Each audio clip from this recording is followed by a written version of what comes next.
Sam had been lying awake for what felt like hours when Grandpa had peeked his head into his bedroom to wake him. He had been too excited to sleep. Finally, it was warm enough to go fishing. He had helped Grandpa put the boat in yesterday after Grandpa had told him the channel hadn't froze for a few weeks now. Sam had nearly vibrated with excitement then. It was no surprise he was nearly vibrating now as he pulled a thick pair of wool socks over his toes. The channel may not have frozen in a while, but that didn't mean it was warm enough for shorts and a t-shirt yet. Grandpa poked his head into the bedroom again, a worn tan boonie sitting comfortably on his wrinkled head. "Are you ready, Sam?" "Ready." Sam leapt to his feet, proudly wearing the new fishing vest he had gotten for Christmas that year.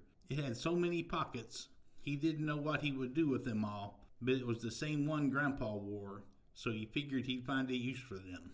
Grandpa nodded and waved for Sam to follow him. It was still dark outside, the world quiet except for the two of them. Sam loved it. It felt like Grandpa and he were the only two people on Earth, and they were setting out on a voyage of discovery across the sea.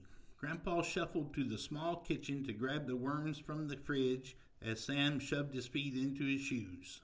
The rest of the house was silent except for Dad's snores from the back bedroom. Grandpa had always said Dad sounded like he was chopping wood when he slept, and Dad had always laughed, but Sam didn't understand what was so funny about it. He figured it was a grown-up thing. Sam impatiently waited at the door as Grandpa meticulously put on his loafers. Grandpa always did things slowly, much too slowly for Sam, but he waited anyway because even this time with him was special. Although Sam loved fishing, they didn't get a lot of time to visit. Sam played baseball in the spring, and his younger sister, Annie, showed her horse at the local fair each year. It wasn't as if they couldn't find someone to take care of Rusty. It was that his mom didn't want to bother the neighbors too often. Either way, their family was busy with a lot of things that made visiting Grandpa and fishing difficult sometimes. But when they did visit Grandpa, he always made sure the worms were stocked and the boat was full of gas. Finally, Grandpa stood with the styrofoam cup of worms in one hand and the boat keys in the other. "Open the door then, Sam. We don't have all morning." Sam opened the door as quietly as he could. "I was the one waiting on you," he whispered. Grandpa hummed as they walked to the garage. The fishing poles were leaning on the wall right inside the doorway, so it was easy for Sam to grab them. Grandpa was halfway through removing the boat cover when he returned with both poles in hand. Sam could hardly wait. In just a few minutes, they'd be cruising slowly down the river, and Sam would have his lure swimming behind them, enticing any sleepy fish nearby. Sam was gently placing the poles in the bow when he heard a familiar voice, and his heart dropped to his ankles. "Wait, Sammy. Mom said I can come too." Sam could feel the frustration bubbling under his skin. Annie was walking toward the boat, her long sleep pants and matching sleep shirt vibrant pink, even in the dark. "Mom said this was my time to fish with Grandpa. I heard you leave and asked Mom, so I'm coming too." Annie's jaw was set, clear sign she wasn't going to let Sam or Grandpa leave without her easily. Sam huffed. "You don't even have a fishing pole. You think fish are gross." Annie brushed her wild blonde hair out of her face and plodded to the edge of the channel. "Mom said I can come." Sam groaned. Great. His entire morning was ruined. Annie didn't even like fishing. Every time Sam had caught a fish from the channel, Annie had made a face and refused to touch it. Why did she suddenly want to go with them? He should have been quieter with the front door. He could hear Grandpa quietly chuckle as he helped Annie into the boat. It rocked back and forth as it adjusted to her weight. Sam followed her, purposely landing hard on the deck. As the boat rocked, Annie stumbled and fell to her knees. "Sam," she cried, clambering unevenly into a seat. "Be nice, Sam," Grandpa warned. Sam flung himself into the seat farthest away from Annie and folded his arms with a frown. The frown didn't last long.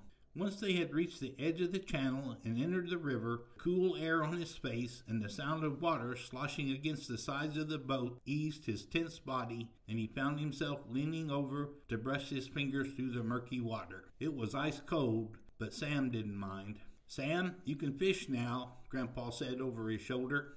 Sam nearly jumped to the bow of the boat to grab his pole. He carefully unhooked the lure and gave it a firm tug. This lure had replaced his old one, and he was excited to try it out. "Sammy, is that the lure Dad got you for Christmas?" "Yes," Sam said shortly, walking past Annie to stand at the stern. He checked behind him to ensure he wouldn't hook anything and swung the pole forward sharply, opening the line and sending the lure far behind them. He barely saw it plop into the water before setting the line and feeling the gentle tug as it fluttered through the water. "You didn't put any worms on it." "We don't put worms on this type of lure.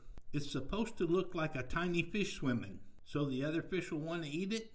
"Yes." Sam was getting exasperated. Fishing was a quiet sport. Grandpa and he didn't have to talk to enjoy it. Annie liked to talk all the time.